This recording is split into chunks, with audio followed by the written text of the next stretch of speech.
Ken, kalau di keris itu kan ada mistis ya.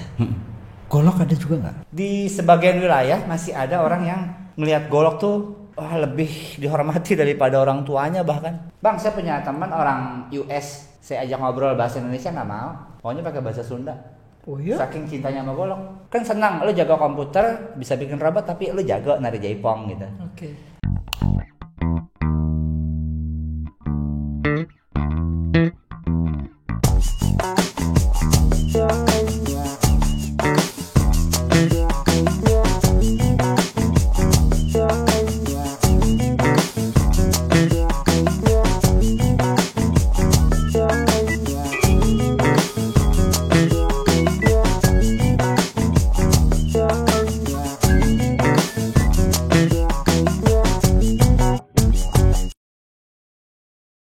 Assalamualaikum warahmatullahi wabarakatuh. Hai saudaraku sebangsa dan setanah air dimanapun kalian berada. Teman-teman pekerja, para buruh yang ada di pabrik-pabrik, kami berdoa semoga diberi kesehatan. Tidak lupa yang ada di desa-desa, para petani, semua yang ada di desa-desa, di pelosok-pelosok. Doa kami semoga hasil bumi terus melimpah. Dan tidak lupa para pedagang, pedagang kecil, pedagang pasar tradisional, pedagang kaki lima, semoga dagangannya laris, halal dan penuh keberkahan. Kembali lagi di podcast Mas Mansuri. Podcast ini milik publik, maka dia harus menjadi suara bagi mereka yang tidak mampu bersuara dan menjadi suara bagi mereka yang tidak berdaya atau voice of voiceless. Hari ini sangat membanggakan buat Mas Mansuri podcast karena hari ini saya membawa sesuatu dan sesuai janji kami, sesuatu yang perlu digali, perlu diketahui publik dan perlu di-share kepada semua masyarakat di seluruh Indonesia, bahkan di luar negeri, bahwa sejarah itu tidak boleh kita lupakan. Sejarah harus kita gali, kita sampaikan dan kita harus berikan apresiasi. Hari ini saya kedatangan narasumber yang keren. Kang Aken Sutra Sukendar adalah salah satu pengrajin golok. Apa kabar Kang Aken? Good, well, Sehat, alhamdulillah sehat. Alhamdulillah. Ini adalah golok, Kang. Ya, golok. Saya panggilnya Kang Bang.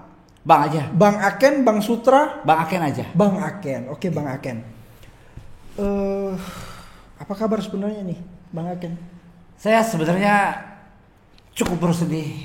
Kenapa gitu? Karena yang dipegang sama abang adalah golok yang sedikit agak dilupain. Agak dilupain. Ya. Tuh pemirsa, agak dilupain. Agak dilupain bang. Kita di podcast Mas Mansuri, kita berusaha untuk sejarah tidak boleh dilupain. Bangsa yang besar adalah bangsa yang nggak boleh melupakan sejarahnya. Betul. Kita tahu ada si Pitung, ada banyak sekali pendekar-pendekar yang berjuang untuk rakyatnya menggunakan golok. Betul. Nah, kita akan kulik banyak hal tentang golok. Bang Aken jelasin dulu apa itu golok. Sejarahnya bagaimana sih golok itu? Golok. Wah, saya akan pakai bahasa yang sederhana aja. Boleh. Karena gini bang. Ini sebelum saya ngejelasin golok, saya pernah survei iseng-iseng. Oke. Di Tasikmalaya di Manonjaya ada sebuah Masjid Agung Manonjaya itu. Jarak 300 meter itu pengrajin golok sekampung. Namanya di Desa Galonggong. Di belakangnya ada desa sayuran juga, pengrajin golok juga. Pemuda situ saya tanya, "Bang, kenal golok nggak?" "Oh, kenal. Ini golok apa?" "Golok Tasik." "Oh." Terus saya tanya lebih spesifik, "Bang, bisa terangin saya nggak tentang golok sedikit? Bagian luarnya deh." "Oh, bisa tuh, saya mau orang asli sini," gitu kan. Gitu. Oke. Saya sedih dikala saya tanya, "Kang, ini apa namanya?"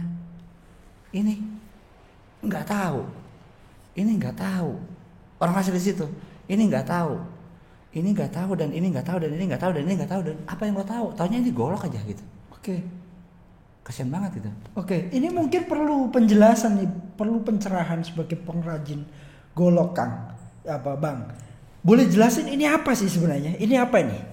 Ini Sebenarnya sederhana banget. Jadi di Jepang sendiri anak-anak tuh SD dikenal nama katana kan. Oke. Ini shinogi, ini Yes, bohi, ini. Dan yes. itu budayanya kental banget. Jadi di Jepang itu yang sampai hari gini mukulin besi masih banyak, dan yang hari gini bikin AI udah luar biasa banyak. Jadi balance. Sementara kita timpang. Kalau kita lihat golok, kembali lagi ke golok ya, ini ada namanya sebenarnya bang. Oh. Orang Betawi sendiri banyak yang nggak tahu. Oke. Mudah-mudahan lewat podcast ini Amin. Saya berharap begitu. kita jadi berpahala bersama ya. Betul. Iya, mudah-mudahan Coba jelasin. Yang ini nih namanya perah bang. Ini perah ya? Perah. Oke. Iya, yang ini selut. Oh, yang ini selut. Selut Ya. yang Perah, ini selut, perah, selut. Ini gagodong. gagodong. Gagodong. Ini simut meting. Simut meting. Nah, yang ini sarangka namanya. Kerangka itu sarangka ya? Sarangka itu atau sarung. Sarung, oke. Yang ini simpai. Yang ini sepet atau pepet. Pepet atau sepet. Oke. Kaidah golok itu harus diketahui, harus ada ini semua, atau syarat dijadikan golok itu harus ada ini semua, atau apa yang wajib ada? Ini bagian dari baju golok. Bahasa sederhananya seperti itu. Oke. Golok sebenarnya ada di dalam. Ya. Nah, golok sebenarnya ada di dalam. Oke. Ini bentuk bilahnya juga orang jarang yang tahu. Taunya golok sorenan, golok kerja, golok ini. Padahal bentuknya banyak banget, Bang. Banyak banget. Ini kalau kita lihat di sini, ini bentuknya yang seperti ini. Ini namanya golok salam nunggal. Dia ujungnya agak naik ke atas sedikit. Salam nunggal. Ini pun ada bagian-bagiannya lagi. Kalau yang tajamnya ini namanya saseket nih. Saseket yang ini, yang tajam nih. Ini tajam saseket. Oke. Yang ini namanya beteng atau perut golok. Oke. Yang sebelah atas sedikit ini dampar dan dampet. Yang ini namanya congok ya. Ujung tajamnya ini. Yang ini namanya curug. Saya pernah survei lebih dari 1.000 orang, yang tahu cuma 2. Dari 1.000? Dari 1.000. Wow. Bayangkan. Nah Kang, ini ada coretan-coretan ini apa ini? Menandakan apa tuh? Coret-coretan yang di atas itu bahan dasar. Oh, golok itu kan memang terbagi, ada golok dengan pembuatan modern, ada yang tradisional. Sama seperti keris dan kujang. Memang ada yang keris pakem, ada yang keris kamardikan. Kalau golok juga ada golok pakem, ada golok modern. Apa golok pakem? Kalau pakem itu kan dibuat sedemikian rupa setahu saya. Coba jelasin. Golok pakem itu golok yang dibuat berdasarkan ilmu yang nggak pernah berubah dari zaman dulu. Diperuntukkan untuk siapa, diukur tangannya, tinggi badannya, lahirnya tanggal berapa. Pokoknya menggunakan agama zaman dulu.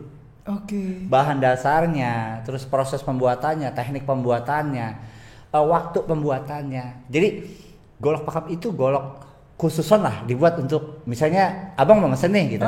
Saya buatin, saya ukur tangannya sampai detail terkecil. Jadi semacam personalisasi. Sangat personalisasi, karena banyak yang tersebar kan golok yang bagus yang gimana, golok yang sejengkal 3 jari gitu misalnya. Itu kan populer sekali di masyarakat, tapi padahal itu kurang tepat bang, karena sejengkal 3 jarinya saya dengan sejengkal 3 jarinya abang tuh belum tentu sama. Beda. Ada beberapa jurus di pencak silat yang membutuhkan golok agak panjang, ada yang membutuhkan golok untuk dilipat gitu. Misalnya kalau saya kan sejengkal 3 jarinya pas nih. Ini sedikit contoh. Oke. Pada saat saya seperti ini. Nah, ini kalau saya keluar, ini pasti akan nyabet kena tangan. Makanya butuh golok yang agak pendek sedikit.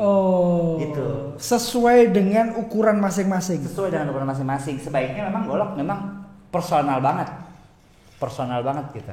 Jadi nggak bisa ditentuin oleh pembuatnya. Jadi harus diukur sesuai jarak tangannya ya. Iya. Takut kena gitu kan? Takut kena. Sama bang. Golok pakem itu sama dengan keris pakem. Sama ya? Iya.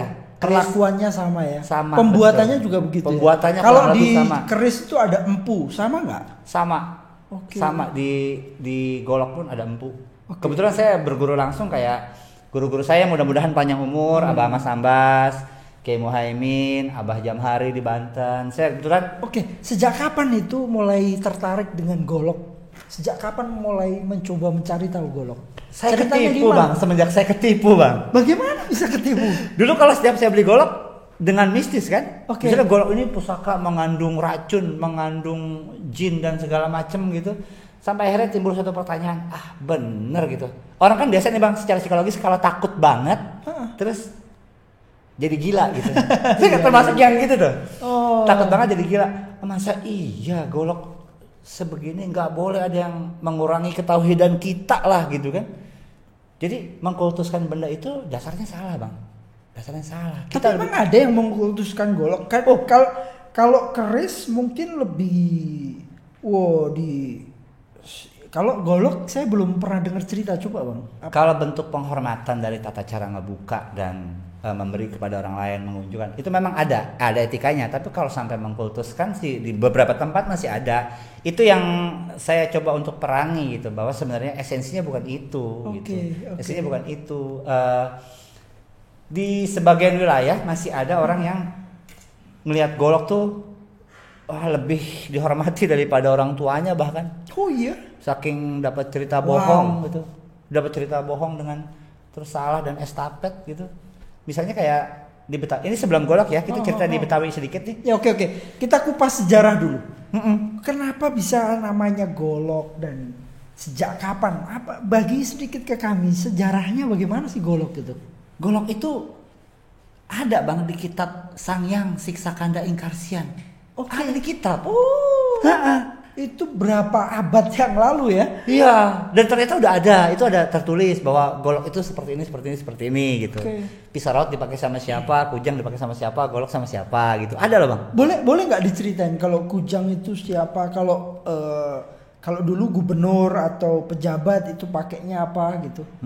Kalau sekelas panglima zaman dulu itu memang ada beberapa kerajaan yang mengkodekan. Apa buktinya abang RT zaman dulu? KTP kan enggak. Golok. Bang Aken diundang sama raja. Aduh saya lagi sakit nggak bisa. Saya ngutus anak saya aja ya. Tolong nih golok saya bawa. Bilang kamu anaknya Aken. Gitu. Berarti tahu dia. Udah pasti tahu kalau itu goloknya siapa gitu ya. Identitas. Betul.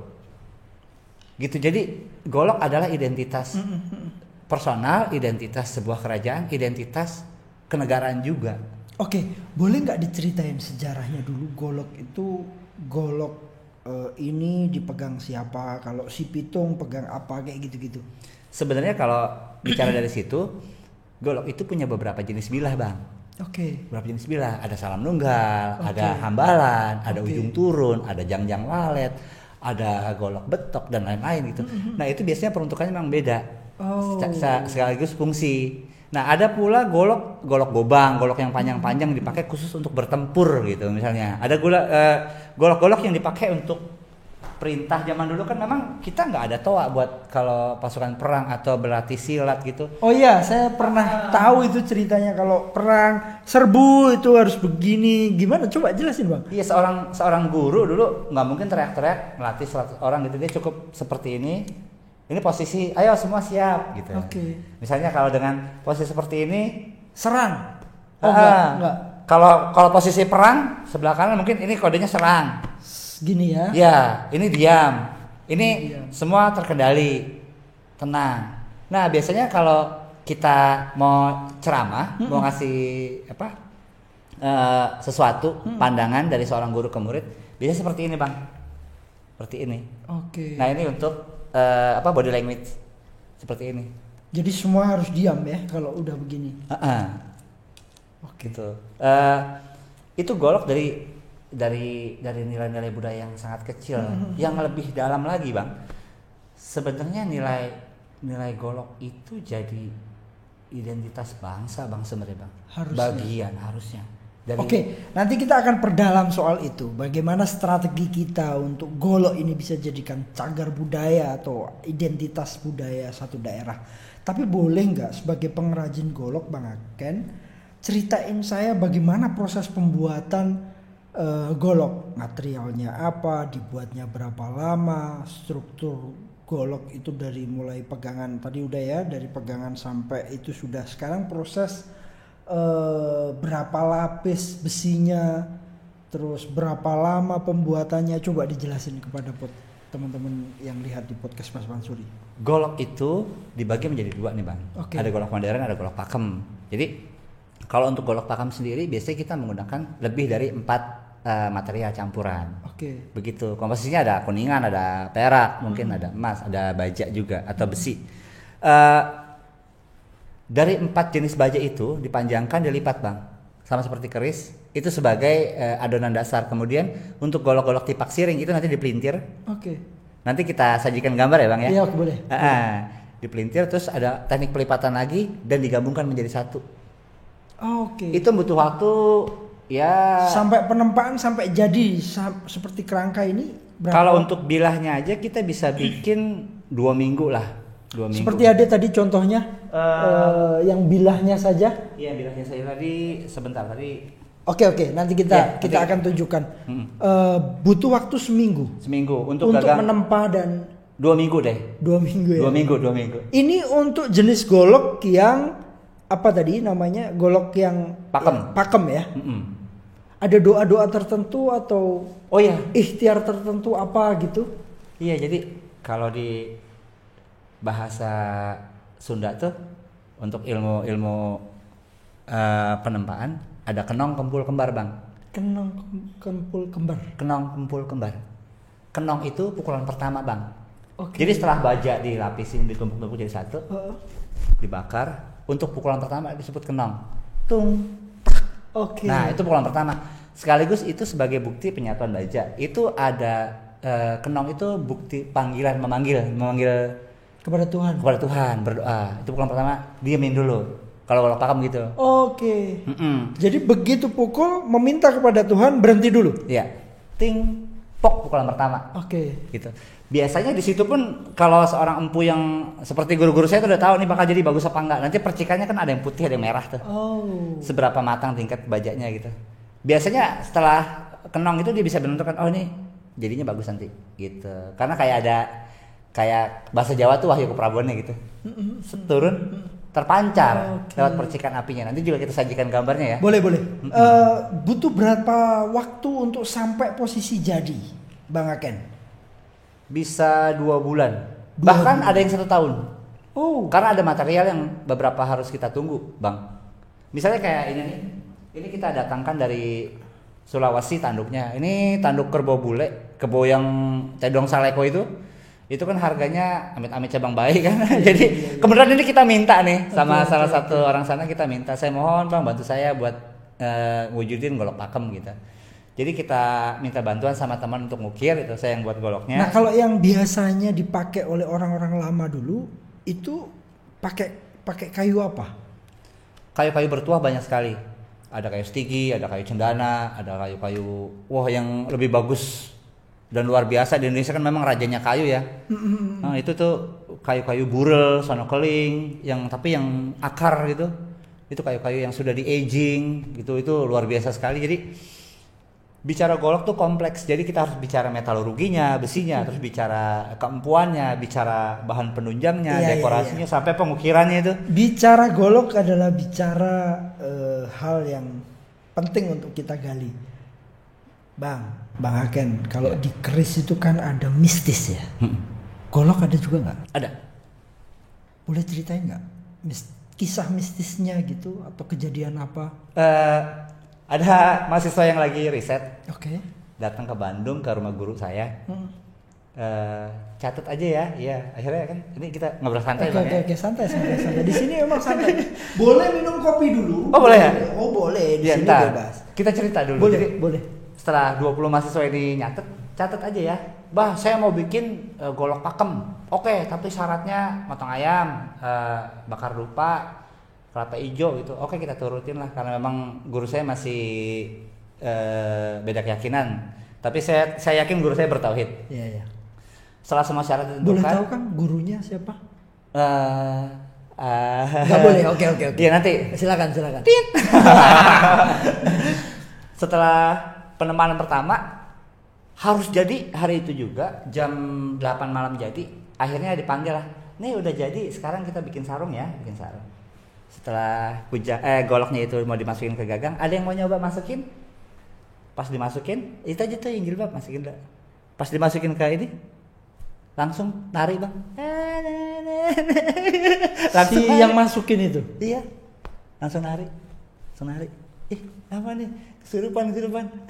Usap, selesai gitu. Mau ada yang nyoba lagi? Nyoba lagi. Begitu cowok. lagi. Yang cowok coba jadi macan bang. Guling-gulingan. Oke. Iya guling-gulingan.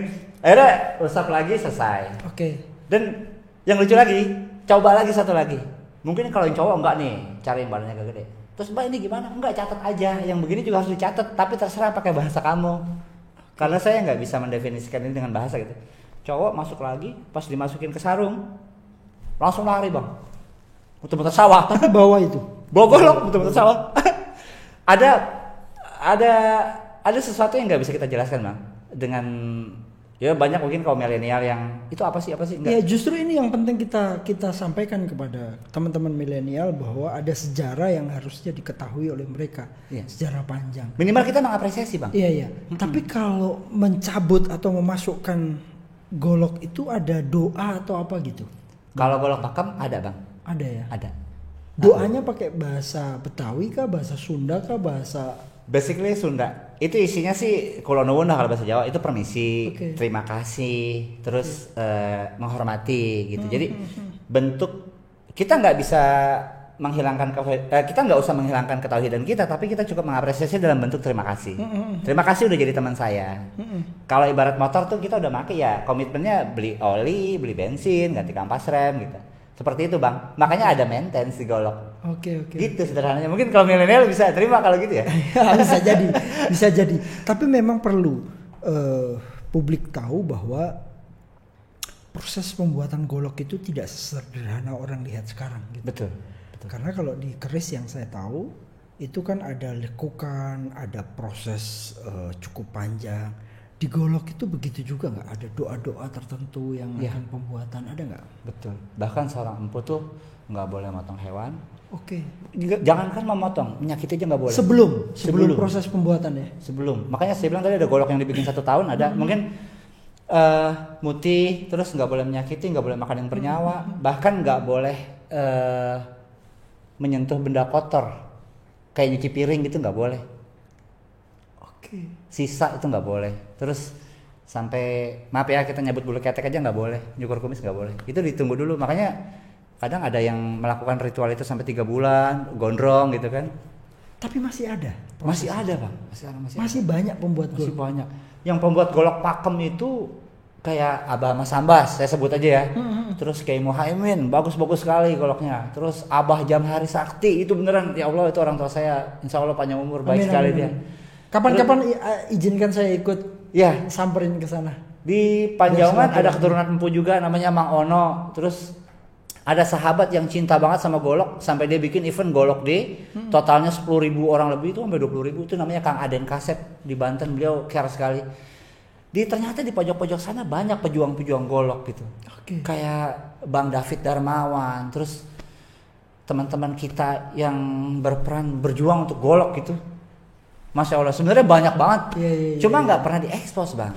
Jarang ekspos gitu. Nah, memang Bang Aken, kenapa saya pilih Bang Aken untuk menjelaskan ini? Karena teman-teman milenial ini kan harus menggunakan bahasa-bahasa yang mereka mengerti ya. Nah, perlu kita perluas lagi budaya golok ini. Semoga dari podcast ini nanti kita bisa meluas. Amin. Bisa jadikan budaya. Insya Allah saya akan ikut membantu berjuang agar golok Amin. bisa Terima kasih. Kang, sudah berapa habis duit koleksi golok? Istri tahu nggak? Istri tahu. Marah nggak? Gila lo ya. Hari gini main golok, main motor. Ntar dulu, lu anak gua jadi anget, bawel gitu. Saya ngalamin. Jadi anak waktu saya pulang ke rumah, kemarin teman ada pilot, dia memang suka sama golok-golok tua ya, main ke rumah, Bang Aken tolong bikin gagang sarung dong gitu. Nitip. Pas dia datang, anak malam tuh jam 3 pagi biasanya bangun, papi red eye, mati gua, nunjuk ke jendela bilang red eye. Papi red eye. Ngaco kalau nih bocah 2 tahun gitu kan, empok-empok aja tuh, empok-empok. Ngapa tong? Black, papi black. Wah, Rese nih. Akhirnya saya bawa keluar tuh Bang Golok. Ajak ngomong, please jangan ganggu, itu anak kecil. Kalau mau lawan nih babenya. Tapi tetap diganggu juga. Ilmunya masih belum sampai. Belum sampai. Tapi sebenarnya koleksi yang Bang Aken punya itu memang diketahui bahwa ini adalah coba yang ada aja, yang ada. Saya pengen dijelasin, ini koleksi yang ada pasti banyak di rumah kan. Bisa nggak ditunjukin ke pemirsa satu-satu ini apa, jenis apa gitu? Oke. Karena tadi kita agak kepotong dikit, jadi jenis-jenis golok tuh kalau yang tadi ini kan, ini salam nunggal nih, bentuknya agak ke atas nih. Oke. Jatuh deh. Hap. Ini agak ke atas sedikit, terus ini agak mekar. Ini salam nunggal. Salam nunggal. Bentuk bilahnya. Ini kebetulan bukan punya saya nih, ini punya pimpinan itu FBR. Oh, oke. Punya Kiai Lutfi. Oke. Dipinjem nih. Enggak, ini minta tolong asahin gitu. Oh, oke. Kurang tajam. Oke, terus yang ini tuh namanya jenis bilanya tuh jangjang walet. Jangjang walet atau sayap burung walet. Nah, mirip kan sayap burung walet kan? Oh iya. Mirip sarung burung walet. Jadi memang ini untuk di sarung cepat yang dulu. Jadi dipakainya biasanya double biasanya. Nah, kalau yang saya simpan sini ya. Boleh. Saya pegang. Oh ya. Kalau yang ini sintung atau ujung turun. Sintung atau ujung turun. Nah, ini ujung turun. Ini berpamor juga. Oke. Iya. Bedanya apa sama sintung walet? Jangjang walet, sorry. Nah, itu bilangnya tajamnya ke atas. Kalau itu, ini kan turun ke bawah, yang tajam merata. Oke. Iya. Tapi ujungnya sama ya? Beda. Coba lihat. Ketajamannya, ini lebih tajam nih. Lebih tajam. Untuk ke atas ya. Biasanya ada itu dipakai oleh siapa? Ujung turun ini populer dulu di daerah Cakung. Oke. Daerah Cakung. Populer sekali karena ada makernya juga. Maker golok di daerah Cakung. Gitu, kalau bicara Betawi kan bicara hanya apa ya, kalau bahasa dulunya tuh terbedakan secara administratif aja. Oke. Golok Betawi, golok Sunda sama. Beda administratif aja. Oke. Jadi sampai daerah Bekasi itu masih Jawa Barat gitu. Itu cuma penyebutan aja sebenarnya. Ya, yang penting goloknya. Goloknya. Terus berikutnya ini namanya pelepah gedang. Pelepah gedang. Iya, batang pepaya. Agak gitu dikit tuh. Oke. Tuh. Iya. Kayaknya itu cocok dengan saya nih, lebih pendek. Boleh, yang penting harganya cocok. boleh, itu kita selesaikan secara adat nanti. Boleh. Nah, yang satu lagi ini karena banyak guru-guru saya yang bilang, Kang Aken di atas 35 itu jangan disebut golok, disebutnya gobang. Oh. Gitu kata guru-guru saya. Oke. Makanya ini layaklah kita sebut gobang karena panjangnya di atas 35. Tapi biasanya gobang setahu saya agak lebih panjang daripada itu. Iya. Tapi dimulai dengan ini. Ini udah 40-an gitu. Oh, sampai 40. Ini udah layak disebut gobang karena di atas 35. Memang ada yang lebih panjang lagi. Bedanya apa, Kang? Sama kalau gobang dia agak naiknya ke atas. Kalau itu lurus, coba deh. Sama ini. Nah. Oke. Iya benar. Canggih ya? Benar. Saya malah sering bertanya apa kurangnya golok, karena leluhur-leluhur kita sudah menyajikan bentuk bilah yang sangat sempurna. Mau yang tempur ada, mau yang buat perintah komando ada, mau yang buat sembelih ada, mau yang buat itu ada. Jadi nggak ada tuh istilah golok yang bagus bisa buat segalanya, nggak ada Bang. Ada sendiri-sendiri. Buat sembelih ada sendiri, buat tempur ada sendiri. Sembelih itu bisa sembelih hewan? Bisa. Buat perang termasuk sembelih? Enggak. Oh, beda ya. Oke. Itu beda. Jadi saya suka bertanya, apa kurangnya golok? Golok tuh perfect banget gitu. Teman-teman banyak yang mengagumi katana ini gitu. Oh, kalau bicara konstruksi, golok punya konstruksi luar biasa. Kita di Abah Aas gitu, misalnya sangat populer. Abah Haji Aas itu, masya Allah, mudah-mudahan panjang umur. Amin. Dia punya golok baja selap, jadi laminating 2 baja jadi 1. Abah sama Sambas bisa 5 baja jadi satu. Proses laminasi. Jadi ada struktur konstruksi, nanti mungkin kita sajikan secara gambar ya. Boleh. Ada baja, lapis baja. Ada baja, dilapis baja, dikasih penegak. Jadi lebih kuat tapi tajam. Oke. Jadi memang secara konstruksi udah dipikirin, terus metalurginya dipikirin, pamornya udah dipikirin. Jadi memang saya pikir apa susahnya golok, rugi malah kalau orang nggak belajar golok tuh rugi. Iya. Rugi banget gitu. Untuk mempelajari lebih dalam sejarah golok, Bang Aken, dulu si Pitung itu kan pakai golok untuk bertarung ya. Ini kalau cerita-cerita leluhur nih. Sambil minum kopi dulu boleh. Dan mungkin dulu si Pitung mengusir penjajah itu pakai golok setahu saya. Ada cerita nggak awalnya gimana tuh? Pitung itu masih debatable banget. Tapi siapapun beliau atau kelompok beliau, mereka adalah pejuang, Bang. Betul. Yang memang beberapa literatur dari beberapa orang yang pernah ikut berjuang bersama beliau menggunakan golok. Beberapa literatur mengatakan goloknya salam nunggal, agak panjang sedikit, dan dia sangat luar biasa melawan penjajah. Bukan hanya dalam bentuk konteks, tapi konten. Terus juga dia bicara nge-framing itu, dengar nama Pitung aja orang takut. Iya. Dia keren banget gitu. Iya. Gitu. Jadi awas lo, samperin Pitung lo gitu. Jadi orang udah takut gitu. Iya. Awas lo, gua aduin nama Pitung gitu. Kenapa kita nggak bisa begitu ya?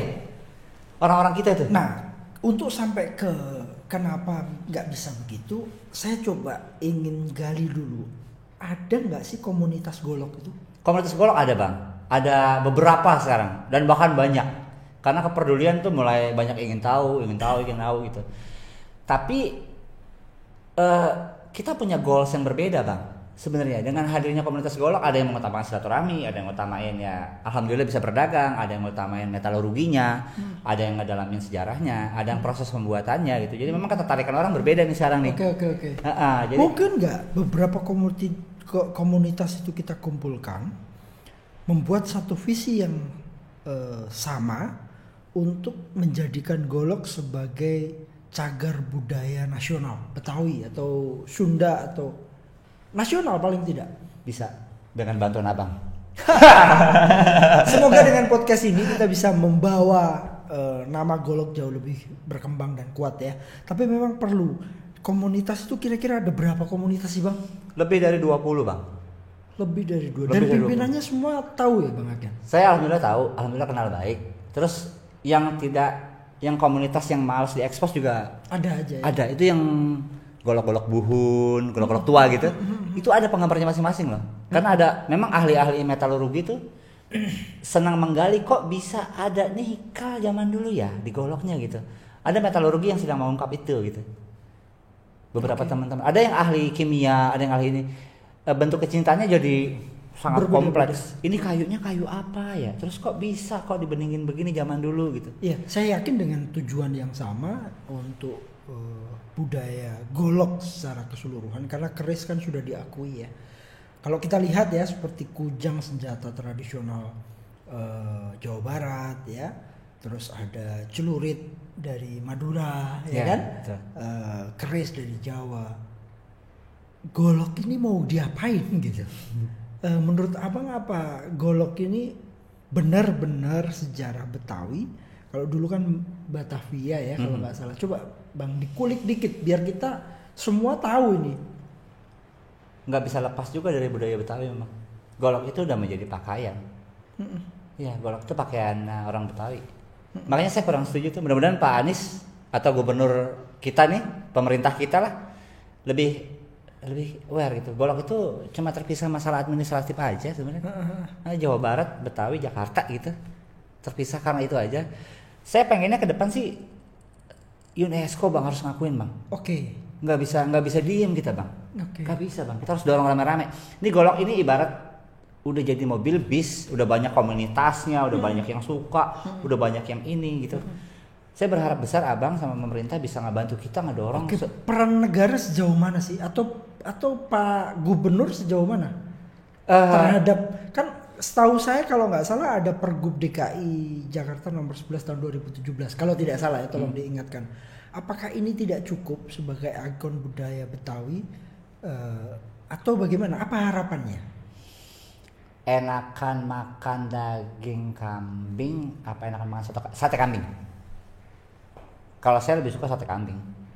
Karena dikala UNESCO udah ngakuin itu sate kambing mau dicopotin jadi tongseng nggak apa-apa.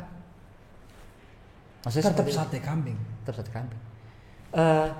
Saya pengennya golok ini dapat pengakuan UNESCO, Bang.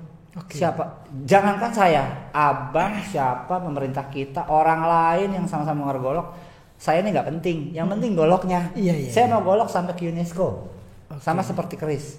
Saya salut sama perjuangan Pak Fadli. Keren mereka itu.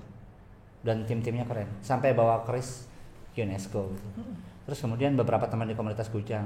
Saya pun golok pengen dapat perjuangan yang sama. Ayo saya ngajak teman-teman yang memang pencinta golok dari mulai kayunya, besinya, metalurginya, teknik pembuatannya, pengrajin gagang. Ayo kita bantu dorong saya, dorong abang, dorong pemerintah kita untuk golok sampai ke UNESCO gitu. Termasuk pemerintah daerah. Pak Anies, Gubernur DKI Jakarta, ini adalah mimpi bersama. Saya lahir dari Jawa, tetapi saya tinggal di Jakarta. Jakarta rumah kita bersama dan golok adalah salah satu cagar budaya. Kami tunggu Pak Anies untuk memperjuangkan golok masuk di UNESCO. Kita bersama-sama Bang pasca ini. Amin. Kita cari cara bagaimana agar golok bisa dikenal oleh banyak orang melalui pengakuan dari dunia. Nah, sekarang kita bicara soal festival golok. Pernah ada gak sih? Saya pernah bikin Bang, sama guru saya namanya Kang Aden Kasep. Oke. Saya bikin golok D1, golok D2, golok D3. Nanti silakan dicek deh. Itu saya kumpulin jawara-jawara tuh hampir 40.000 orang gitu. 8 negara nggak main-main. Dan itu kurang diekspos, sayang banget. 8 negara. Ini pribadi yang buat atau waktu itu melibatkan pemerintah daerah? Ya, pemerintah daerah kita libatkan di Cilegon. Terus kemudian memang ada guru saya ini Kang Aden Kasep ini emang care banget sama budaya nih. Kang Aden Kasep dan teman-teman tuh di Cilegon kerjasama ngomong santai. Ini kan di Cilegon, gimana? DKI Jakarta gimana? Belum ada yang nantangin saya. Kalau saya ditantangin, saya kan orang gila. Saya yang tantangin. Ayo. Akan diadakan di Jakarta. Kita bikin golok festival ya, Bang? Boleh, kita bikin golok festival. Kita undang yang semua lah, kita undang saudara kita tuh Bang. Enggak, paling tidak begini. Pemerintah juga harus tahu ya bahwa golok ini jangan sudah jadi gubernur, sudah jadi wakil gubernur, hal-hal simpel yang ini justru membanggakan Jakarta itu ketinggalan gitu. Maka kita harus ngobrol lebih intens dengan mereka melalui podcast ini. Semoga Pak Gubernur lebih fokus terhadap budaya golok gitu Bang Aken sih. Iya, betul. Jadi saya senang sama Bang Bim kemarin. Bang Bim Benyamin, putranya almarhum Benyamin Sueb. Bang Aken, gue mau ke Jerman nih gitu. Apa Pak Haji? Gue mau bikin golok dong buat apa gift gitu kan. Biasa kan daripada gue bawa apa namanya akrilik-akrilikan tuh bukti terima kasih plakat apaan itu kali dia gitu. Saya senang banget itu. Gua mau golok 2. Gua namain pakai nama gua dari Bim Benyamin buat apa itu namanya sih? Apalah orang penting sana gitu di Jerman. Artinya pengalaman itu. Artinya itu kan apresiasi, Bang. Betul. Mendingan tagline aja dah kita. Maksudnya Pak Anies pesan 1000 golok gitu. Itu lebih saya bayangin kalau seluruh penduduk Indonesia Jakarta ini di rumahnya dipasang golok itu kayaknya wah takjub banget itu. Sunahnya dapat. Ya. Miara budaya dapat. Yes. Anak kita kenalin sama budaya. Benar, setuju. Apa sih pesan Bang Aken ke pemerintah daerah atau pemerintah pusat? Kalau memang Pak Anies nggak serius, kita ke Pak Jokowi deh. Apa pesan Bang Aken? Kalau saya pengennya hal-hal yang mulai terkikis ini kita publish besar-besaran. Yang kedua kita jadikan ikon kenegaraan. Senang saya rasanya kalau ada orang ngasih oleh-oleh ke Perdana Menteri mana keris, senang saya. Betul. Ngapain plakat-plakat, nggak ada gunanya itu. Nggak ada gunanya. Senang akan dikasih golok gitu. Besok kasih lagi kujang. Itu kan secara otomatis dia kan bercerita, Bang. Yes. Bang, saya punya teman orang US. Saya ajak ngobrol bahasa Indonesia nggak mau. Pokoknya pakai bahasa Sunda. Oh iya? Saking cintanya sama golok. Wow. Saya yakin kalau ada 100 orang ngomongin golok sama dia kalah. Itu serius banget orang US, orang Jerman. Terus orang Kanada namanya Bruce, dia bilang, gue teman gue ada yang fokus sama keris, teman gue ada yang fokus sama kujang gitu. Artinya kalau kita kagak serius nih 20 tahun lagi ke depan, anak kita belajar golok sana, Bang. Ke luar negeri bahkan. Luar negeri. Gila. Nauzubillah. Nauzubillah min dzalik ya, Bang. Nah, kalau ke pemerintah tadi sudah disampaikan, kalau ke kaum milenial apa mau pesan yang disampaikan, Bang Aken? Ke teman-teman anak muda sekarang yang memang agak jauh dari budaya kita, apa coba sampaikan sesuatu untuk mereka? Induk dari sebuah budaya, salah satu induk dari sebuah budaya, salah satunya perwujudannya adalah dalam bentuk bilah apapun. Kaum milenial harus tahu banyak hal karena lo nggak boleh ngelupain. Gue yakin lo punya kakek. Gue yakin kakek lo pejuang. Gue yakin karena kita dapat era yang sama tuh.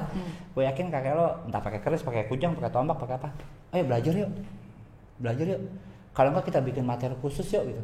Saya, Bang, serius ya diundang ke mana-mana gitu. Sampai ke Malaysia kemarin. Saya nggak minta bayaran. Dia bilang, saya mau sosialisasi, goal saya sosialisasi gitu. Kaum milenial ini ayo belajar yuk, ayo belajar budaya, entah tari-tarian kita, entah apa gitu. Kan senang, lo jaga komputer bisa bikin robot tapi lo jaga nari jaipong gitu. Oke. Lo tahu tari kecak dengan baik gitu. Harusnya pemerintah juga bikin materi dong gitu. Ada lokal genius yang harus kita kaji. Lo orang Bali, lo jurusan IT tapi lo harus tahu tari kecak, lo harus tahu keris Bali. Lo orang Jakarta, lo harus bisa silat pertama, lo harus bisa main golok.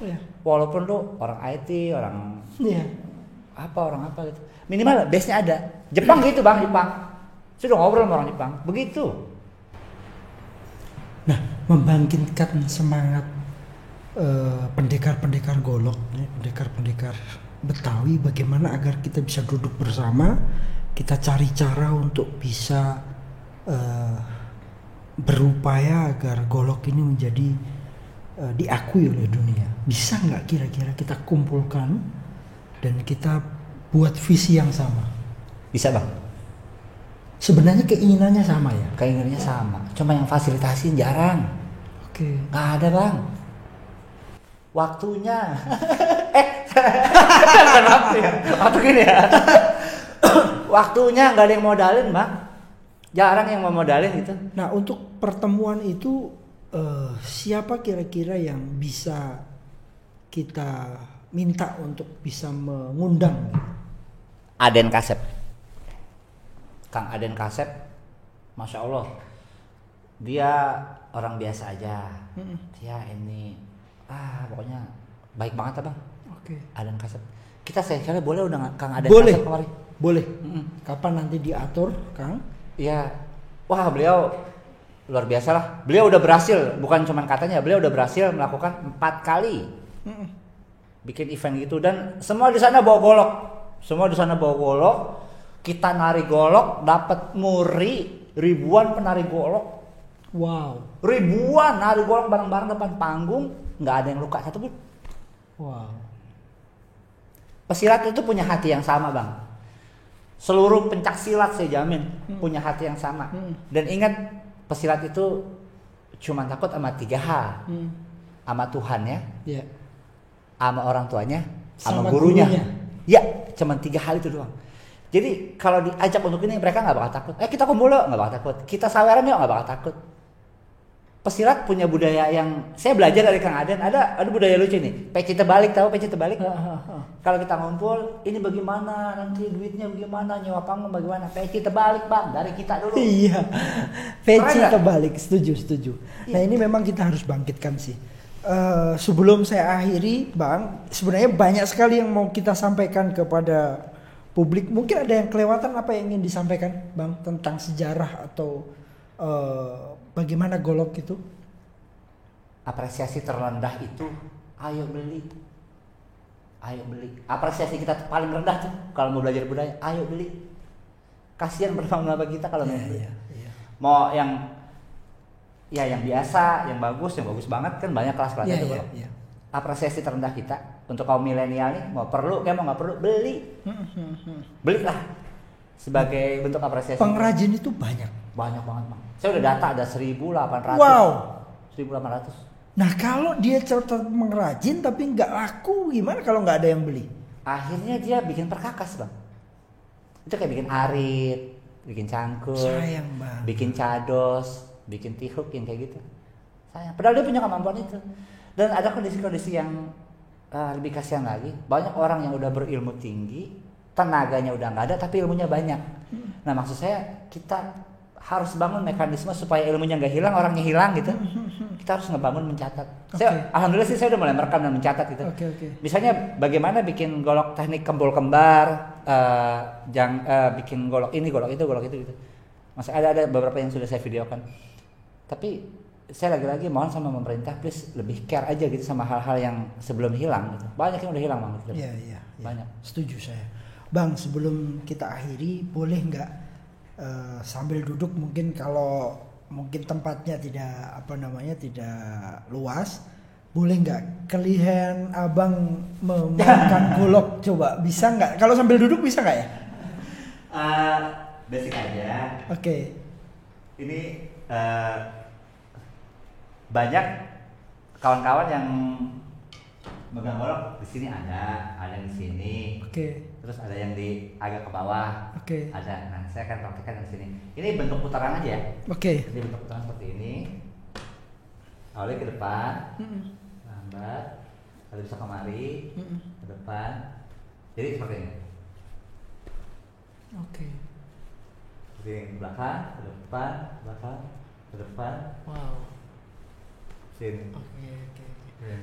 Saya itu pernah belajar beberapa alat ya, tapi golok ini memang saya belum cukup berani untuk belajar menggunakannya. Saya harus banyak belajar, Bang. Butuh berapa waktu untuk belajar mainkan golok?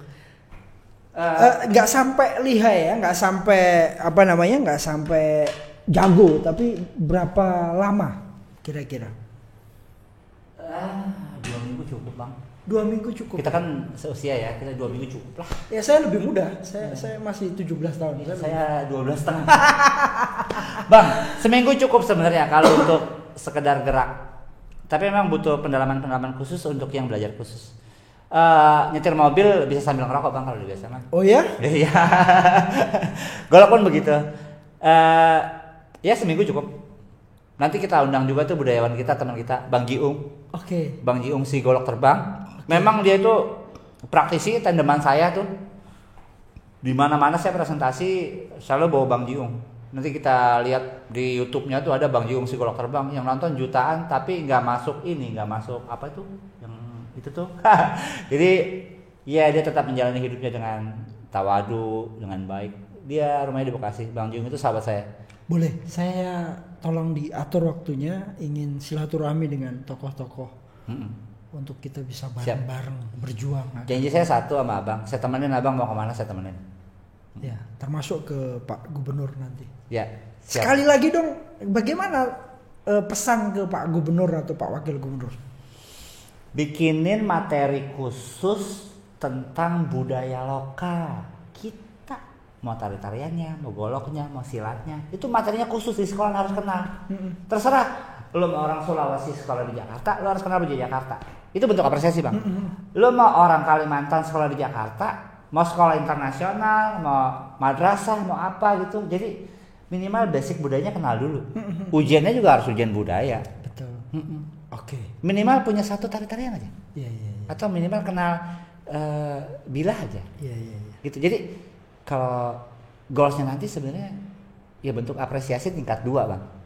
Jadi kalau pertama beli, yang kedua kita tahu. Iya. Yang ketiga kita mulai coba-coba bikin, yang keempat sampai tahap-tahapan berikutnya gitu. Saya bayangin kalau seluruh PNS di DKI Jakarta itu harus punya pakaian Betawi, harus punya golok, itu keren sekali sih. Seru banget. Saya pernah ketangkap Bang di Jalan Jaksa. Gara-gara? Saya sengaja, saya kan emang agak gitu ya. Saya jalan bawa golok. Ditegur polisi 2 orang. Security nunjuk saya. Gitu. Saya jalan santai, rokok. Kenapa jalan? Mas, berhenti sebentar. Iya, Pak. Itu kok bawa senjata tajam? Mana senjata tajam? Itu? Oh, ini golok, Pak. Oh, emang golok bukan senjata tajam? Oh, bukan golok, bukan. Golok bukan senjata tajam. Senjata tajam tuh saya bawa cutter aja, bawa silat terus senjata tajam. Terus coba lihat gimana cara saya bawa di luar kan? Iya, artinya saya orang baik-baik, saya jagoan, Pak. Kamu mau ditangkap ngaku-ngaku jagoan? Iya, karena kalau penjahat goloknya di dalam. Iya. Kalau jagoan kan luar. Iya betul. Semua pesilat pasti goloknya di luar. Di luar, nggak mungkin di dalam. Mungkin. Kalau di dalam mau berbuat jahat. Iya, benar. Jadi memang hal kecil itu aja orang nggak tahu. Akhirnya saya terangin, Pak, ini namanya perah ini bengong. Terus akhirnya, Pak, ini KTP saya, ini paspor saya. Masih yakin nggak saya bawa golok begini mau ditangkap? Bebas ya. Tapi sampai udah masuk kamera di atas katanya. Iya nggak apa-apa. Emang golnya itu sosialisasi. Baik. Terima kasih Bang Aken. Ya. Kita cukup dalam mendalami, tapi sebenarnya saya masih banyak sekali pertanyaan, tapi kita akan coba nanti di episode berikutnya. Ya, amin. Terima kasih. Semoga mimpi dan tujuan kita tercapai nanti. Amin. Baik, teman-teman sekalian, di podcast Mas Mansuri ini banyak sekali kita gali hal-hal yang memang tidak diketahui oleh publik. Contohnya Bang Aken, semoga niat dan cita-cita kita bersama untuk menjadikan golok sebagai cagar budaya dan diakui dunia, amin, itu menjadi kenyataan segera. Amin ya Allah. Amin. Golok seperti halnya dengan keris, dompak, kujang, rencong, pisau gajah dompak, kelewang padang, ruduih, piari, dan senjata-senjata tradisional lainnya merupakan warisan budaya Nusantara dengan perjalanan sejarah yang sangat panjang. Golok bukan sekedar alat perakas atau perkakas. Golok adalah alat perjuangan, alat memimpin pasukan. Sebuah senjata yang dirakit secara mendalam dengan filosofi yang luar biasa. Sejatinya golok adalah alat pembebasan dari penjajah kolonial Belanda. Saudaraku, jangan pernah lupakan akar sejarah negeri ini. Demikian podcast Mas Mansuri, tamu yang sangat istimewa, isinya daging semua. Semoga podcast ini tetap menjadi suara bagi mereka yang tak mampu bersuara dan menjadi suara bagi mereka yang tidak berdaya atau voice of voiceless. Sampai ketemu lagi di podcast Mas Mansuri yang akan datang. Wassalamualaikum warahmatullahi wabarakatuh.